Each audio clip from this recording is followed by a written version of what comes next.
السلام علیکم ورحمۃ اللہ۔ چھوٹے، درمیانے اور بڑے بچوں، آج آئے ہیں ایک اور نئی قصہ کہانی کے ساتھ۔ کہانی کا عنوان ہے ابو علی کی انگوٹھی، اور اسے آپ کے لیے لکھا ہے جاوید بسام نے۔ عرصہ گزرا، بغداد میں ابو علی نام کا ایک آدمی رہتا تھا۔ وہ کپڑے کا تاجر تھا۔ اپنی عجیب و غریب حرکتوں اور عادتوں کی وجہ سے وہ پورے بغداد میں مشہور تھا۔ اس کے پاس ایک انگوٹھی تھی جس پر سبز رنگ کا پتھر لگا ہوا تھا۔ اگرچہ وہ کوئی بہت قیمتی انگوٹھی نہیں تھی، لیکن ابو علی اسے بہت سنبھال کر رکھتا اور ہر وقت پہنے رہتا تھا، کیونکہ وہ اس کے دادا مرحوم کی واحد نشانی تھی۔ ایک دن وہ حمام میں نہانے گیا۔ نہاتے ہوئے اس نے انگوٹھی اتار کر ایک طرف رکھ دی، لیکن واپس آتے ہوئے اسے اٹھانا بھول گیا۔ گھر آ کر جب اس کی نظر اپنے ہاتھ پر پڑی تو وہ پریشان ہو گیا اور فوراً حمام کی طرف بھاگا۔ وہاں پہنچ کر اس نے انگوٹھی تلاش کی، لیکن وہ نہیں ملی۔ اس نے حمام کے ملازم سے دریافت کیا، کیا میرے بعد یہاں کوئی آیا تھا؟ ملازم بولا، ہاں، اصفہان کا اکبر نامی تاجر آیا تھا۔ میرے بھائی، وہ کہاں ٹھہرا ہوا ہے؟ ابو علی نے لجاجت سے پوچھا۔ وہ شاید مسجد کے ساتھ والی سرائے میں ٹھہرا ہے، ملازم بولا۔ ابو علی نے فوراً سرائے کا رخ کیا۔ سرائے کے نگران نے بتایا کہ اکبر یہاں تھا، لیکن کچھ دیر پہلے وہ چلا گیا ہے۔ یہ سن کر ابو علی کے ہاتھوں کے طوطے اڑ گئے۔ اس نے اداس لہجے میں پوچھا، کیا وہ اصفہان واپس گیا ہے؟ نگران بولا، مجھے نہیں معلوم وہ کہاں گیا ہے۔ ابو علی چاہتا تھا کہ تیز رفتار گھوڑا لے کر اس کے پیچھے جائے، لیکن پھر خیال آیا کہ وہ کسی اور طرف گیا ہوگا تو اس کا سفر بیکار جائے گا۔ وہ مایوسی سے گھر لوٹ گیا۔ رات کو دیر تک اپنی انگوٹھی کے بارے میں سوچتا رہا۔ سوتے ہوئے خواب میں اسے دادا جی نظر آئے۔ وہ کافی غصے میں نظر آ رہے تھے۔ وہ ہاتھ ہلا ہلا کر کہہ رہے تھے، ابو علی نالائق، تو ہماری اتنی چھوٹی سی چیز کی حفاظت نہ کر سکا؟ ابو علی کی گھبرا کر آنکھ کھل گئی۔ وہ بہت پشیمان تھا۔ آخر اس نے فیصلہ کیا کہ وہ اپنی انگوٹھی کی تلاش میں اصفہان جائے گا۔ دوسرے دن اس نے دکان اپنے ایک ہوشیار ملازم کے سپرد کی اور ایک تیز رفتار گھوڑا لے کر روانہ ہو گیا۔ لمبی مسافتیں طے کرتا وہ تیزی سے چلا جا رہا تھا کہ ایک جنگل کے قریب کچھ گھڑ سواروں نے اسے روک لیا۔ وہ ڈاکو تھے۔ ان کے ہاتھوں میں تلواریں اور منہ پر کپڑا بندھا تھا۔ انہیں دیکھ کر ابو علی کے ہاتھ پاؤں پھول گئے۔ وہ اسے پکڑ کر اپنے ٹھکانے پر لے گئے۔ سردار نے اس کی تلاشی لی اور کپڑوں میں سلی ہوئی اشرفیاں ڈھونڈ نکالی۔ ابو علی ان کی منت کر رہا تھا کہ اسے چھوڑ دیں، لیکن ان پر کوئی اثر نہ ہوا۔ سردار نے پوچھا، تیرا نام کیا ہے اور تو کیا کام کرتا ہے؟ ابو علی نے اپنا نام کچھ اور بتایا اور کہا کہ وہ غریب آدمی ہے اور کام کی تلاش میں جا رہا ہے، کیونکہ اس نے سن رکھا تھا کہ لٹیرے اور ڈاکو امیر مسافروں کے بدلے میں بھاری تاوان وصول کرتے ہیں اور پھر انہیں مار دیتے ہیں۔ سردار ابھی ابو علی کا کیا کرے کہ ایک ڈاکو نے مشورہ دیا کہ اسے مفت کا ملازم رکھ لیتے ہیں، جانوروں کی دیکھ بھال کر لیا کرے گا۔ چنانچہ انہوں نے ابو علی کے ذمے یہ کام لگا دیا۔ وہ سارا دن ان کے جانوروں کو دانا پانی دیتا، ان کی مالش کرتا اور باڑے کی صفائی میں لگا رہتا، ساتھ ہی اپنی قسمت کو بھی کوستا رہتا تھا۔ وہ اسے دن میں ایک بار کھانے کو دیتے اور رات کو پیروں میں بیڑیاں ڈال دیتے کہ وہ بھاگ نہ سکے۔ اس طرح کئی مہینے گزر گئے۔ ابو علی بہت کمزور ہو گیا تھا۔ وہ ہر وقت آنسو بہاتا رہتا۔ ایک دن ڈاکوؤں نے ایک تجارتی قافلہ لوٹا جس سے انہیں بہت سا قیمتی سامان ہاتھ لگا۔ خوشی میں انہوں نے خوب جشن منایا اور رات کو تھک کر سب گہری نیند سو گئے، لیکن ابو علی جاگ رہا تھا۔ وہ چاندنی رات تھی۔ ابو علی اکثر وہاں سے بھاگنے کے منصوبے بناتا رہتا تھا، لیکن ان پر عمل کرنا اسے مشکل لگتا تھا۔ وہ اداسی سے چمکتے چاند کو دیکھ رہا تھا کہ اچانک اس کی نظر اس آدمی پر پڑی جس کے پاس بیڑیوں کی چابی رہتی تھی۔ وہ بے خبر سو رہا تھا۔ اس کی جیب میں سے چابی باہر نکلی نظر آ رہی تھی۔ ابو علی نے اللہ کا نام لے کر آہستہ آہستہ اس کے طرف کھسکنا شروع کیا۔ آخر وہ کامیاب ہوا۔ اس نے بیڑیاں کھولی اور ایک گھوڑا لے کر وہاں سے بھاگ نکلا۔ اس کا رخ اصفہان کی طرف تھا، لیکن اس نے غلطی سے جنگلی گھوڑا کھول دیا۔ گھوڑا اسے گرانے کی پوری کوشش کر رہا تھا۔ ابو علی کو اسے قابو میں رکھنا مشکل ہو رہا تھا۔ وہ اصفہان کے قریب پہنچ گیا تھا کہ اچانک گھوڑے نے اسے اپنی پیٹھ سے اچھال دیا۔ ابو علی پتھریلی زمین پر گرا، اسے سخت چوٹیں آئیں اور وہ بے ہوش ہو گیا۔ گھوڑا فوراً وہاں سے رفو چکر ہو گیا تھا۔ ابو علی کی آنکھ کھلی تو وہ ایک کمرے میں لیٹا تھا۔ دروازے سے کسی باغ کی ہریالی نظر آ رہی تھی۔ اس نے اٹھنے کی کوشش کی تو تکلیف سے کراہنے لگا۔ اسی دوران ایک بوڑھی عورت اندر آئی اور بولی، اے بیٹا لیٹے رہو، تمہیں بہت چوٹیں آئی ہیں، میں نے طبیب کو بلایا ہے۔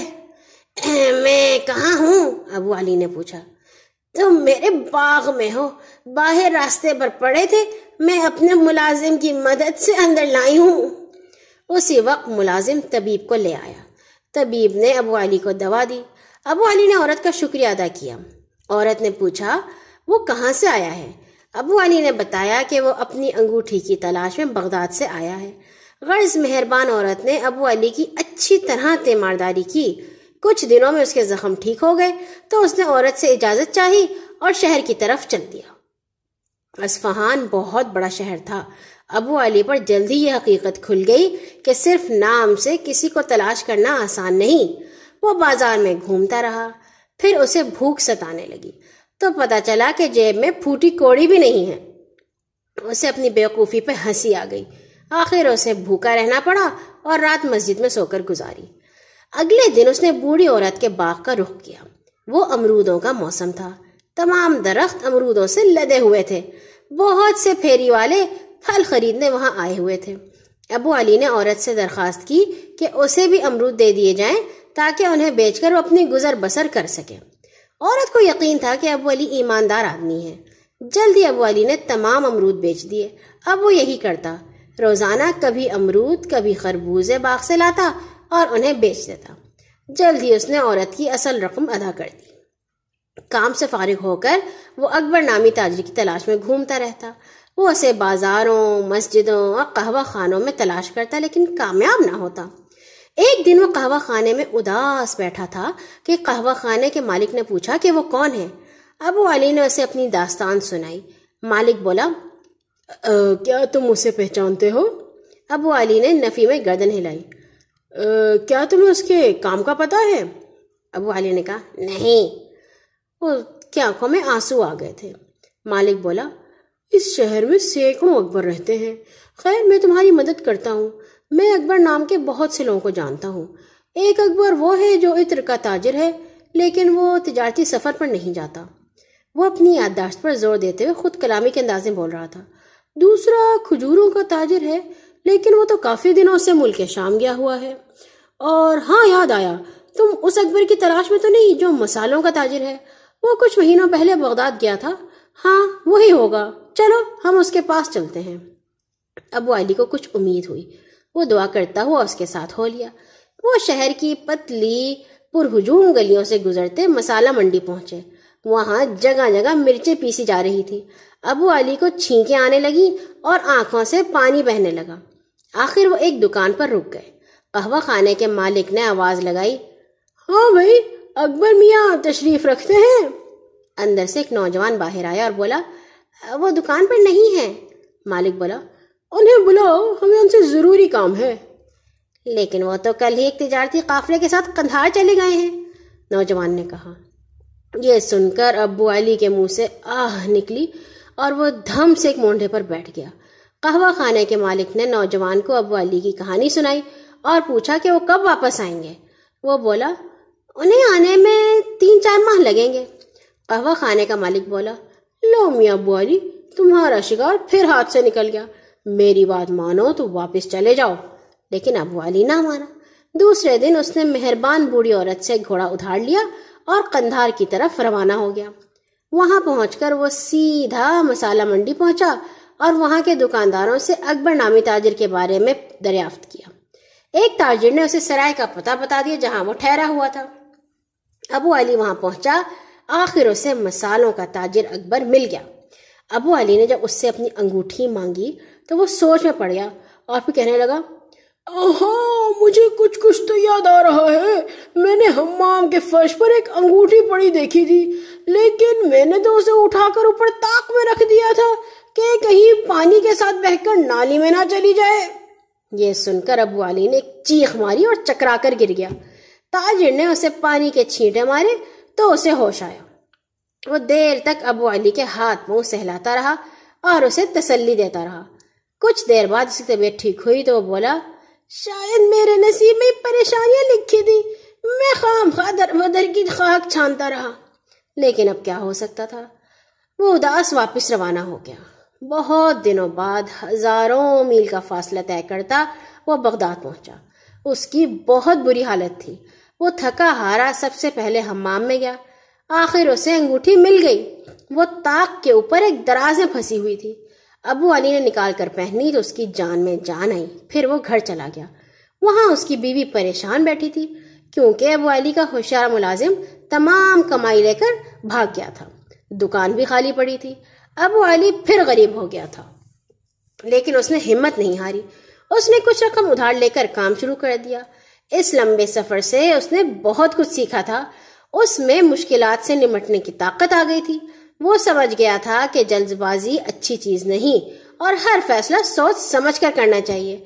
اور ہاں، اب اس نے اپنے دادا کی واحد نشانی کو سنبھال کر تجوری میں بند کر دیا تھا۔ اچھا پیارے بچوں، کل آئیں گے ایک اور نئی کہانی کے ساتھ۔ اللہ تعالی ہمیشہ آپ کو آسانی دیے رکھے۔ اللہ حافظ۔